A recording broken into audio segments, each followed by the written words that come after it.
Neste vídeo, iremos fazer uma análise da situação dos 9 deputados federais de Alagoas nas eleições de 2026. Para facilitar a análise, vamos dividir os 9 deputados em 2 blocos. O bloco 1, os deputados que nas eleições de 2022 tiveram mais de 80 mil votos. O bloco 2 serão os deputados que tiveram menos de 70 mil votos. Sendo assim, os deputados do primeiro bloco terão uma situação confortável nas eleições de 2026, enquanto o pessoal do bloco 2 vai ter que se redobrar para ter êxito nas eleições de 26. Vamos analisar os deputados que compõem o bloco 1, aqueles que tiveram mais de 80 mil votos na eleição de 2022. Quem são eles? Arthur Lira, Alfredo Gaspar, Luciano Amaral, Max Beltrão e Isnaldo Bulhões. Vamos analisar cada um deles. Arthur Lira, nas eleições de 2022, era presidente da Câmara Federal e se beneficiou com isso. É tanto que foi o deputado federal mais votado nas eleições de 2022. Teve mais de 219 mil votos. Nessa eleição de 2026, ele não é candidato a deputado federal.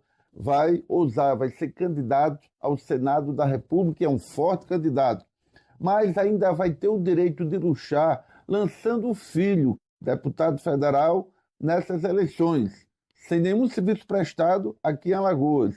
Mas na terra dos marechais é capitanias hereditárias, é de pai para filho. Alfredo Gaspar, nas eleições de 2022, foi o segundo colocado com mais de 100 mil votos. Aqui em Maceió, ele foi o mais votado, teve quase 60 mil votos, no principal colégio eleitoral de Alagoas. Hoje tem uma situação confortável, inclusive com a atuação destacada no campo da direita na Câmara Federal. É tanto que foi escolhido o relator da CPMI do INSS. Isso fortalece sua imagem. Se Alfredo Gaspar for candidato a deputado federal, na eleição de 26, vai ser o primeiro ou o segundo mais votado. Se for candidato ao Senado, na chapa do JHC, eu vou ousar a dizer que vai ser o senador mais votado. Vai repetir o feito de Rodrigo Cunha nas eleições de 2018. Luciano Amaral foi o terceiro colocado nas eleições de 2022. Teve mais de 100 mil votos. É um deputado apagadíssimo na sua atuação na Câmara Federal. Porém, com a estrutura que dá suporte a ele da Assembleia dos Deputados aqui de Alagoas, capitaneado pelo seu padrinho político Marcelo Vitor, e além disso, primo do governador Paulo Dantas, vai ser o primeiro ou o segundo mais votado nas eleições de 2026. Max Beltrão foi o quarto colocado no pleito de 2022, teve quase 90 mil votos, está indo para o quarto mandato. O Max, na eleição de 26, não vai ter o apoio importante que ele teve na eleição passada do ex-prefeito de Palmeiras, Júlio César, que é um dos principais colégios eleitorais aqui de Alagoas. Porém, ele conseguiu, para a eleição de 26, unir de novo a família Beltrão, que estava rachada na eleição passada. É tanto que o seu primo, presidente da AMA, prefeito de Coruripe, Marcelo Beltrão, apoiou na eleição anterior ao Arthur Lira. E agora toda a família Beltrão está junto, apoiando o Max Beltrão. Isso fortalece a sua candidatura e vai ter uma reeleição tranquila em 26. Isnaldo Bulhões foi o quinto colocado nas últimas eleições de 22. Ele teve mais de 83 mil votos. Ele tem uma influência muito grande no sertão de Alagoas, principalmente em Santana do Ipanema, um colégio eleitoral importante, onde a família Bulhões há muitos anos comanda o destino político daquela região. Além disso, ele é o líder do MDB na Câmara Federal, é o relator do orçamento da União do Congresso Nacional, que dá poder de barganha, e é o candidato oficial da família Calheiros, aqui do MDB, em Alagoas. Portanto, vai ter uma situação muito confortável para ser reeleito em 2026. Vamos analisar agora o bloco 2, os deputados que em 22 tiveram menos de 70 mil votos. Quem são eles? Paulão, Daniel Barbosa, Fábio Costa e Rafael Brito. Vamos analisar cada um deles. O deputado Paulão foi o sexto colocado nas últimas eleições, teve um pouco acima de 65 mil votos. Nesta eleição está complicado a situação do deputado Paulão.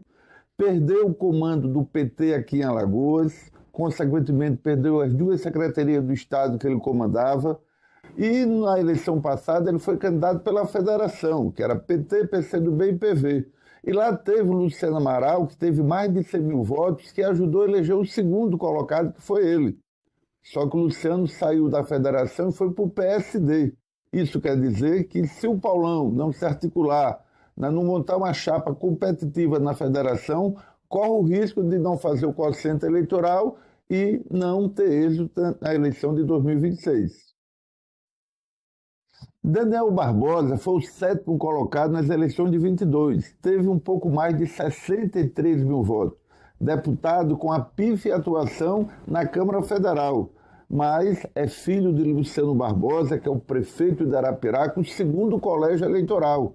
Isso faz uma grande diferença. Ele tem grandes possibilidades de ser reeleito nas eleições de 26. Agora, se comenta nos bastidores da política que a vice-prefeita de Arapiraca, que é rompida com Luciano, Ruth Nezinho, irmã do deputado estadual Ricardo Nezinho, poderá ser candidata a deputada federal. Isso pode atrapalhar o meio de campo do Daniel Barbosa na sua pretensão de voltar à Câmara Federal.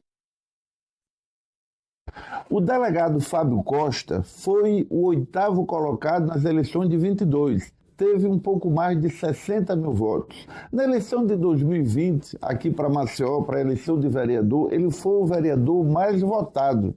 E na eleição de 22 para deputado federal, foi o terceiro colocado de Maceió com mais de 40 mil votos. Prova que ele é muito forte no primeiro colégio eleitoral de Alagoas, que é Maceió. Tem uma atuação boa na Câmara Federal, no campo da direita. E se o Alfredo Gaspar for candidato ao Senado, grande parte do eleitorado do Gaspar vai migrar para o Fábio Costa, ele vai ficar numa situação mais confortável ainda. Rafael Brito foi o nono colocado nas eleições de 22, teve um pouco acima de 58 mil votos. Foi candidato agora na última eleição a prefeito, não teve um bom desempenho na disputa contra o JHC. Mas qualquer candidato que fosse escolhido para competir com o JHC não teria um desempenho melhor que o Rafael teve. E ele ainda teve uma vantagem, ficou mais conhecido, criou visibilidade. Tem uma situação destacada na Câmara e tem uma influência muito grande junto à Secretaria da Educação do Estado de Alagoas, com os programas Pé de Meia, Escola 10. Com certeza, ele tem grandes possibilidades de renovar o mandato. Em todas as pesquisas de consumo interno que eu tive acesso, ele aparece bem nelas. Portanto, tem grandes possibilidades de renovar o mandato nas eleições de 2026. É bom lembrar que cada deputado anualmente tem de emendas impositivas em torno de 40 milhões. Ou seja, durante o seu mandato, ele vai ter aproximadamente 160 milhões de emendas impositivas para destinar para suas bases eleitorais. Convenhamos, fica muito difícil um deputado federal, diante dessa situação, não renovar o mandato. Portanto, tem medo de errar. Nas eleições de 2026, a renovação vai ser mínima. Até a próxima.